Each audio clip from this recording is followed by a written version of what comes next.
Sebagai apa? Untuk keselamatan umat manusia. Maka seluruh bangsa yang percaya kepada Allah Yahweh ini, yang akan dilepaskan dari perbudakan Mesir menuju tanah Kanaan, merayakan hari pelepasan itu dari perbudakan Mesir pada saat pesta Paskah di Yerusalem.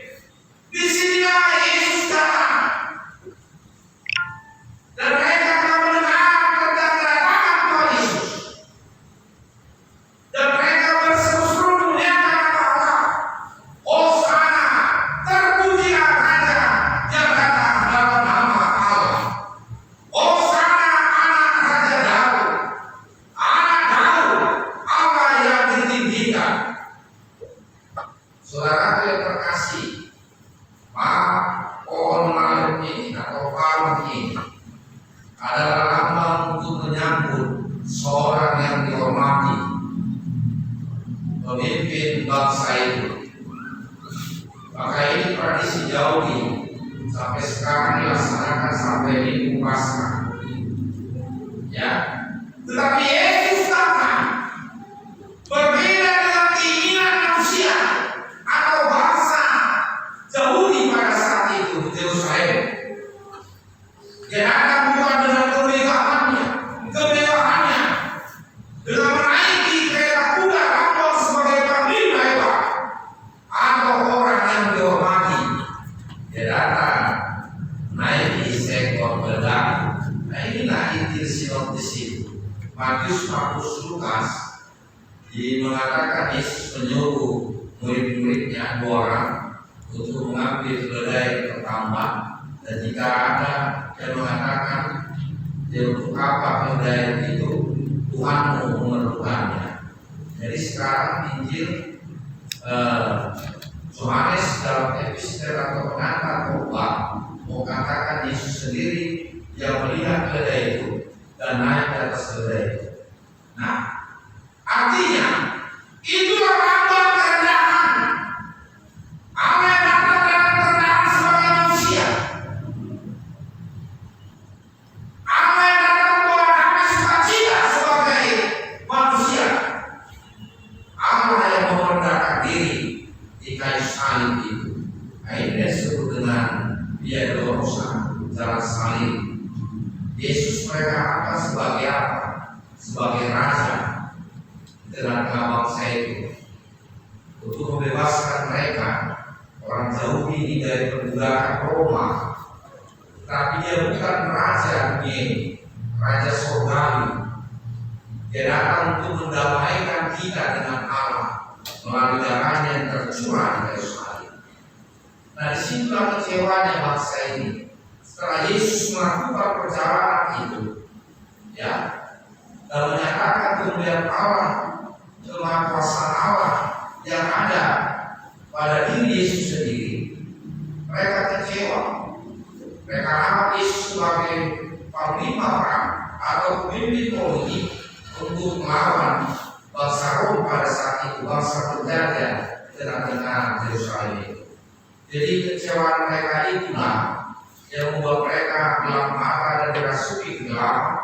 Nah, itulah Jumat Agung. Dan orang yang menyambut Yesus itu dengan daun palma ini atau palma ini, itu juga yang mengatakan kepada Herodes dan Pilatus, salibkan dia, karena kecewa. Jadi Yesus datang bukan untuk raja dunia, dia dari surga, dia akan menyelamatkan manusia. Nah, di situ jelas dikatakan melalui dia akan kunci keselamatan itu. Nah, itu tertulis dalam Yohanes 14 ayat 6 itu. Akulah jalan kebenaran dan itu tidak sampai kepada Bapa kalau tidak melalui aku. Hanya melalui Yesus itulah keselamatan. Dan dia datang dan dia sudah tahu dia akan mati melalui pintu Yerusalem itu menuju kepada bukit Golgota. Nah, itulah pemerintahan yang sangat dalam. Nah, di sini Mazmur Daud memuliakan Tuhan. Kenapa? Tuhan yang melepaskan mereka dari perbudakan Babel selama 70 tahun lamanya. Tuhan yang berperang melawan musuh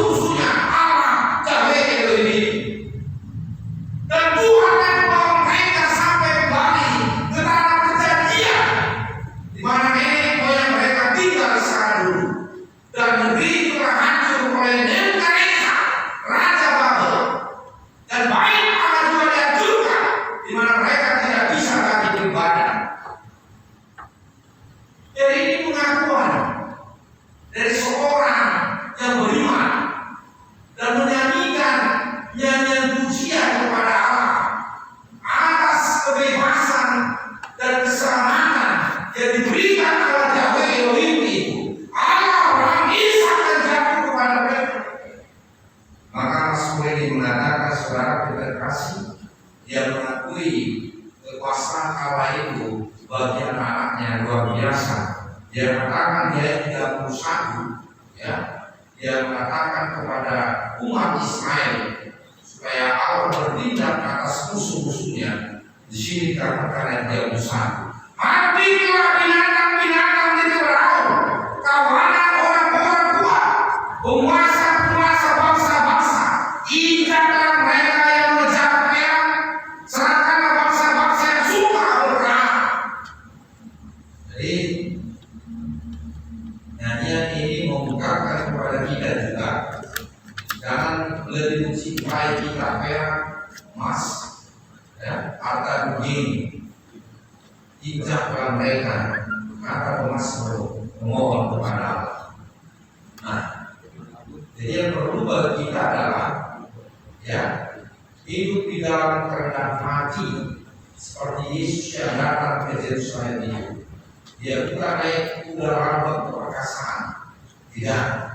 Dia bisa saja tidak mati, tetapi harus mati, karena itu sudah dikatakan Allah sendiri, anak manusia harus mati jadi penebus bagi umat manusia.